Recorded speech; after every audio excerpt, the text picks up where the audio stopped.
NEET আন্দোলনের অংশ হিসেবে শুক্রবার রাতে বালুরঘাট থানা মোড় এলাকায় বামপন্থী ছাত্র যুব সংগঠনের তরফ থেকে দেখা যায় প্রতিবাদ করতে। শুক্রবারের আন্দোলন শেষ হতেই থানা মোড় এলাকাতে বামফ্রন্টকে উদ্দেশ্য করে পোস্টার বেনামে টাঙিয়ে দেওয়া পোস্টারগুলো বিভিন্ন এলাকায় লাগানো হয়েছে, যেখানে বানতলা, মরিচ ঝাঁপি, ধানতলা থেকে শুরু করে বাপ আমলে ঘটে যাওয়া বিভিন্ন বড় ঘটনাকে তুলে ধরে তাদের কীর্তিকলাপকে প্রকাশ করা হয়েছে। পোস্টারকে ঘিরে বালুরঘাট শহর জুড়ে শুরু হয়েছে শোরগোল।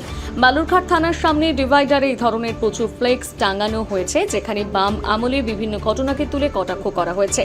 বামপন্থী নেতৃত্বের বক্তব্য, ধর্মীয় বিভাজনকারী বিজেপি ছাত্রদল এই আন্দোলনকে দমিয়ে দিতে চাইছে। বামপন্থীদের নেতৃত্বে ছাত্ররা অভূতপূর্বভাবে সাড়া দিয়েছে। গতকাল তারা প্রকাশ্য রাস্তায় দাঁড়িয়ে তাদের প্রতিবাদের কথা বলেছে, আর এই আন্দোলনকে ধর্মীয় মেরুকরণের চেষ্টা করছে বিজেপি নেতৃত্ব।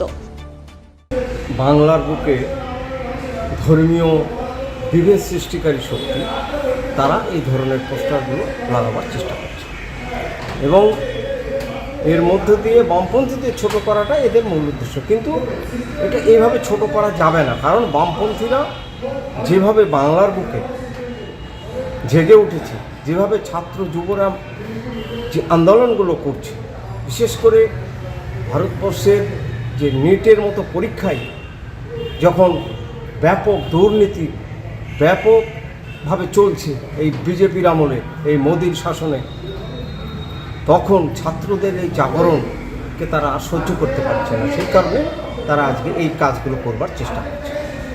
এবং কালকে যে কলকাতার বুকে যে জমায়েতটা হয়েছে বামপন্থী ছাত্র সংগঠনগুলো, এটাকে আমরা কুর্নিশ জানাই। ছাত্ররা আর বাড়িতে নেই, তারা সমস্ত রাস্তায় নেমেছে এবং এটাকে শুভেন্দু সরকার একটা ধর্মীয় মেরুকরণের দিকে নিয়ে যাওয়ার যে চেষ্টা, সেই চেষ্টাটা করছে।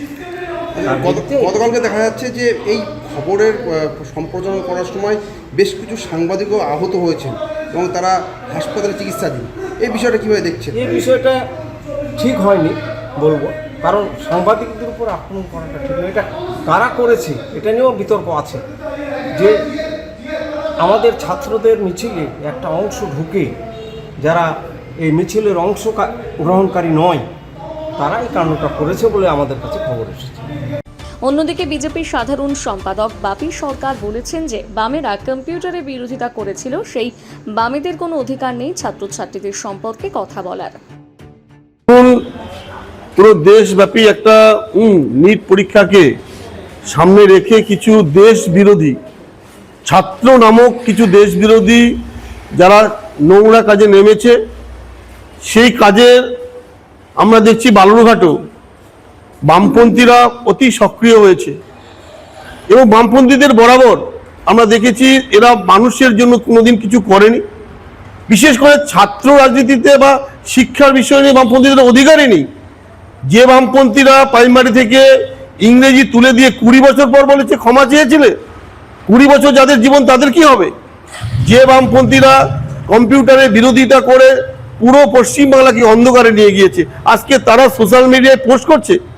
যে বামপন্থীরা এখানে প্রায় 16-17 বছর ধরে প্রাইমারিতে নিয়োগ করেনি, চাকরি করে নেয়নি, সেই বামপন্থীরা বলছে আজকে এরা দেশ বিরোধী। এই সমস্ত দেশ বিরোধীদেরকে চিহ্নিত করে এদের যেখানে পাঠানোর জায়গা দরকার সেখানে সরকারকে আমরা অনুরোধ করব, প্রশাসনকে অনুরোধ করব, এরকম দেশ বিরোধীরা আগামী দিন দেশের ক্ষতি করবে। যেমন নিশা, ড্রাগ যেমন মানুষের সমাজকে নষ্ট করে দেয়, বামপন্থী নামক কিছু এরকম দেশ বিরোধী কিছু লোক আছে, তাদের চিহ্নিত করা দরকার, নাহলে আগামী সমাজ নষ্ট হয়ে যাবে। বালুরঘাট থেকে রিপন ভৌমিকের প্রতিবেদন, নিউজ টুডে।